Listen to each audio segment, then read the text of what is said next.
perkara yang paling besar, yaitu u'budullaha wa la tusyriku bihi syai'a, dan jangan kalian melakukan kesyirikan, menduakan Allah Subhanahu wa taala dengan perkataan dan perbuatan.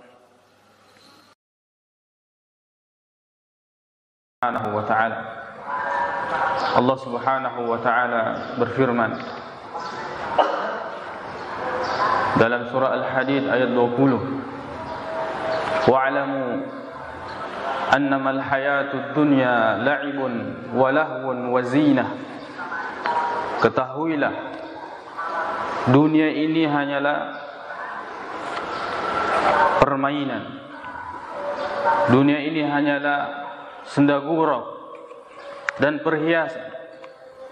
Wa tafakhurun bainakum wa takathurun fil amwali wal aulad, dan tempat orang saling berbangga-banggaan, saling memperbanyak dari harta dan keturunan.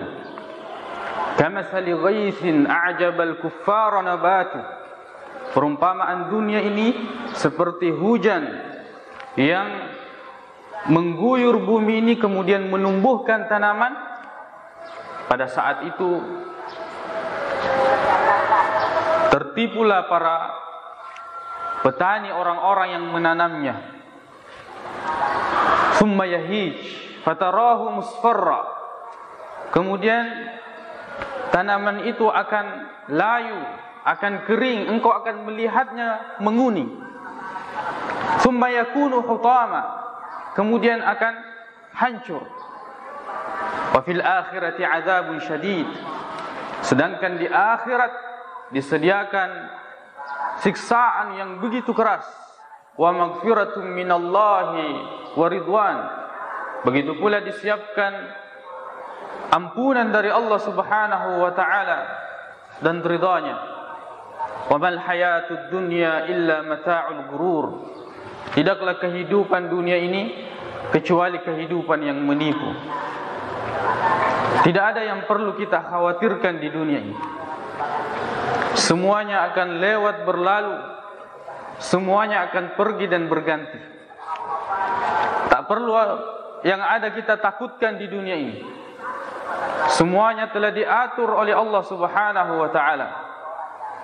Dunia secara umum maupun negara secara khusus. Allah Subhanahu wa taala yang menggenggam langit dan bumi dengan tangannya. Dialah yang maha mengatur atas segala sesuatu.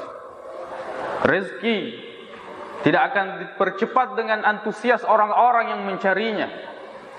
Juga tidak akan diperlambat oleh sesuatu yang kita anggap akan menghalanginya, karena semuanya telah ditentukan oleh Allah Subhanahu wa taala. Jemaah Jumat yang semoga dirahmati oleh Allah Subhanahu wa taala. Dunia adalah tempat kita untuk mazra'atul akhirah. Bagaimana kita menanam di dunia, kemudian kita akan panen di akhirat. Itulah hakikat dunia. Kita lahir tidak membawa apa-apa, kita pun akan meninggalkan dunia tidak membawa apa-apa, kecuali apa yang telah kita amalkan karena Allah Subhanahu wa ta'ala. Dunia, hari ini kita tertawa, besok kita akan menangis. Hari ini kita bahagia, besok kita akan menderita. Hari ini kita dimuliakan, besok kita akan dihinakan. Hari ini kita memiliki jabatan, berpangkat, besok kita akan dilayat, kita akan diantarkan di kuburan.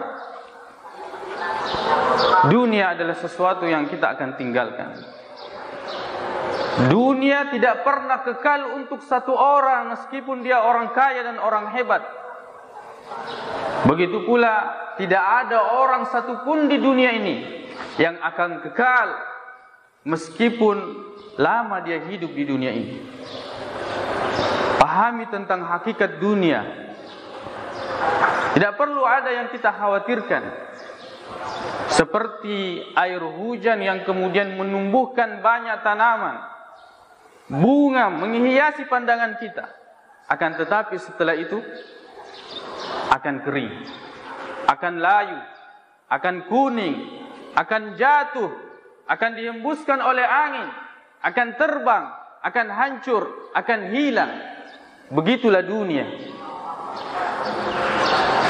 Kita berada dengan dunia, berada pada dua pilihan. Tidak ada pilihan yang ketiga.